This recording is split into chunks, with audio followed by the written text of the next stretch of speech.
What you are about to learn will change your perception of what you have known so far. We are going to lift the veil of mystery on one of the most mysterious and shocking secrets of ancient Egypt. What if we told you that there were not 3 giant pyramids on the Giza Plateau, but 4? Sounds incredible, doesn't it? But historians have irrefutable evidence that will make you question everything you knew before. You'll be amazed to learn that 4 megalithic structures were once depicted on maps. This discovery can completely change the established facts about the history of ancient Egypt. Do you want to know the shocking truth that has been hidden from us?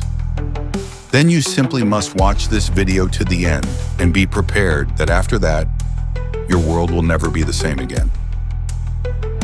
In the vast sands of Egypt, under the scorching sun of the desert, rise the majestic pyramids, created by the hands of ancient masters. These grandiose structures, erected millennia ago, are rightfully considered one of the most impressive creations of mankind. 3 legendary pyramids, located on the Giza Plateau, bear the names of the great pharaohs, Cheops, Mikarin, and Chephren. However, recently in scientific circles, more and more often sounds a hypothesis that originally on a plateau of Giza could be not 3, but 4 pyramids. This idea, based on the analysis of historical evidence and modern research, has forced scientists and enthusiasts from around the world to go in search of the lost tomb. What else scientists are looking for on the Giza Plateau we told you earlier?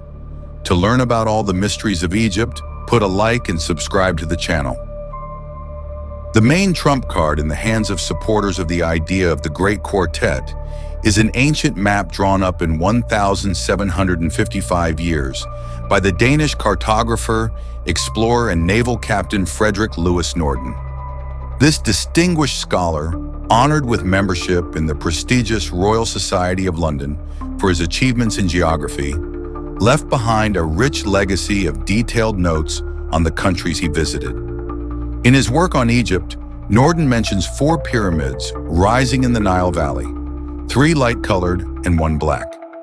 Moreover, the Traveler's Album presents an impressive drawing of the Giza Plateau, on which all 4 structures are clearly visible.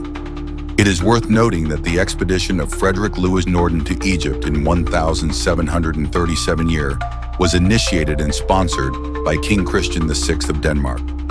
The monarch gave the experienced cartographer, who had already traveled to Italy, Holland, and Malta, the ambitious task of traveling from Egypt to the distant Sudan.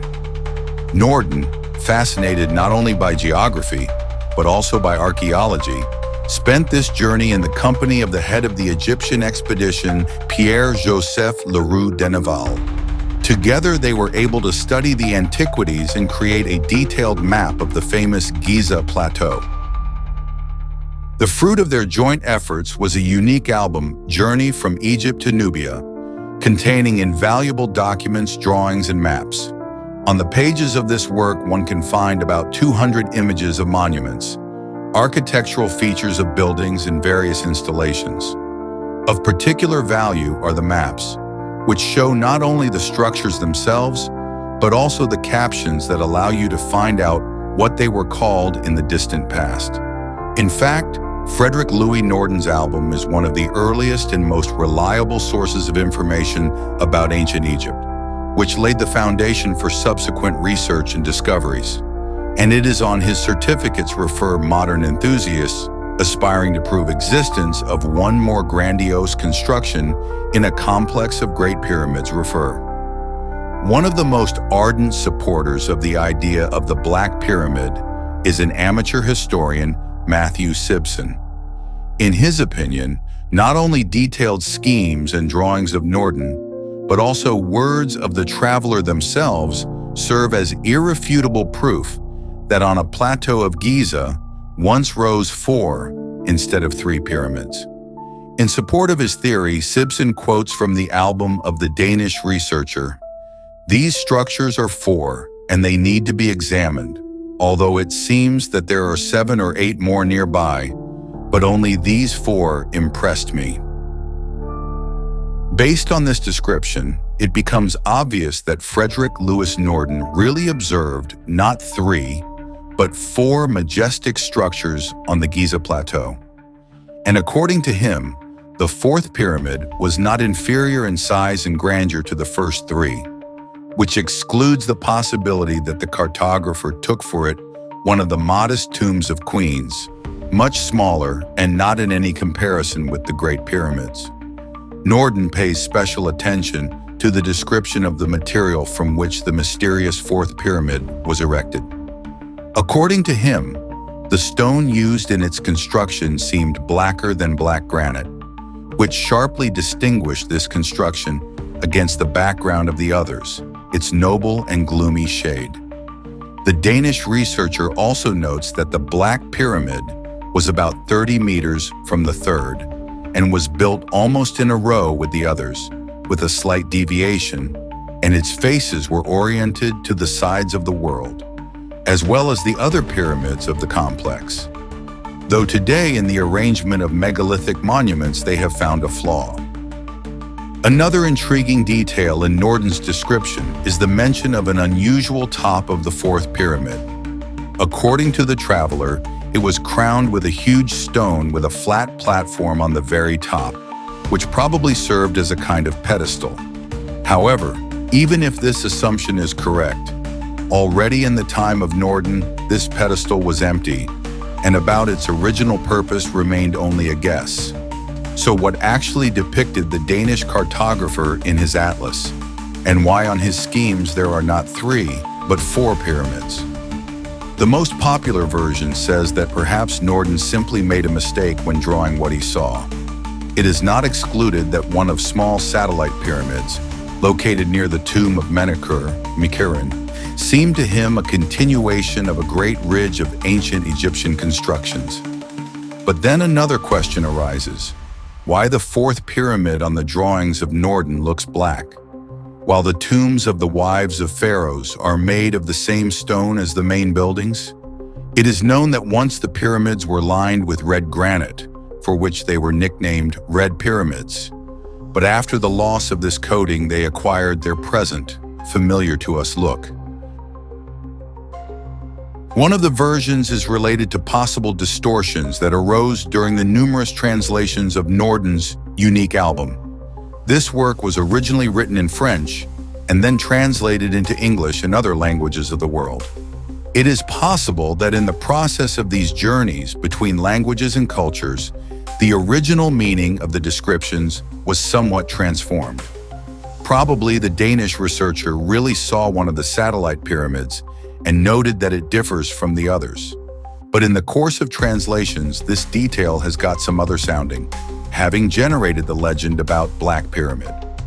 Another hypothesis, which is considered by experts, suggests that the 4th pyramid really existed in the time of Norden, but was subsequently lost. It is possible that this majestic structure was destroyed or dismantled stone by stone, perhaps due to underestimation of its true historical and cultural value. Some researchers even make a bold assumption that the Giza Plateau could have served as a kind of quarry, and one of the pyramids was used for building materials to erect new buildings in the rapidly growing Cairo. If this version is true, then modern archaeologists and historians perhaps should more closely study the architecture of the Egyptian capital.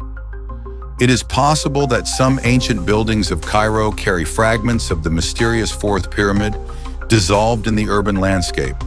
It is to this option inclines enthusiast researcher Matthew Simpson, convinced that the Black Pyramid really existed and stood exactly where it depicted on his maps Norden.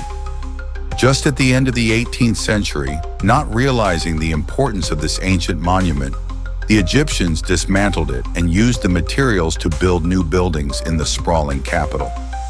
Be that as it may, one thing can be asserted with certainty. Such a grandiose construction as the pyramid could not disappear from the face of the earth without a trace or dissolve into thin air. And to doubt in reliability of manuscripts and maps of Frederick Louis Norden, we have no basis. In fact, he was recognized as one of the best cartographers of his time, awarded with high ranks, posts, and awards. Most likely, the Danish researcher really saw with his own eyes 4 stone giants, but scientists have not yet opened another mystery of antiquity. Despite the fact that Sibson is not a professional historian, but only a passionate enthusiast, he believes that his work, based on the work of Frederick Louis Norden, deserves attention and has a right to exist in the scientific community. However, in academic circles, among archaeologists, Egyptologists, and historians, Sibson's ideas are regarded with a fair share of skepticism. Many experts believe that he is prone to loud statements and sensational theories that are not supported by sufficient evidence, especially since this is not the first time that Matthew has spoken with ambiguous hypotheses. In 2018 he already claimed the discovery of the legendary Atlantis, referring to the works of Jason Colavito, a researcher known for his interest in controversial theories about ancient civilizations and alien interventions. Then the first theory of Sibson was severely criticized and even ridiculed by the expert community, and the enthusiast himself was accused of plagiarism. However, Matthew does not hide the fact that he builds his hypotheses on the basis of the work of other scientists and considers this approach quite acceptable. To the second theory, about the existence of the fourth pyramid, experts took more seriously and decided to carefully check some points to make sure that the arguments presented by Sibson are reliable. But so far, no convincing evidence could not be found, and the mystery of the Black Pyramid remains unsolved. However, it cannot be denied that each new mystification, each sensational theory, even if it does not find confirmation, contributes to the growth of interest in the pyramids, the Giza Plateau, and ancient Egypt as a whole. Perhaps these majestic structures and do not need additional advertising, but with the growth of tourist flow, improves the standard of living of the local population, which is certainly a positive thing.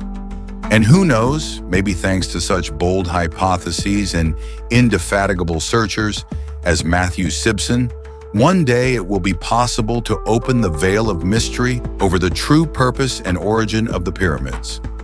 After all, in order to get to the bottom of these mysterious structures, it is necessary to study them comprehensively, considering a variety of versions and theories, even if at first glance they seem incredible or fantastic.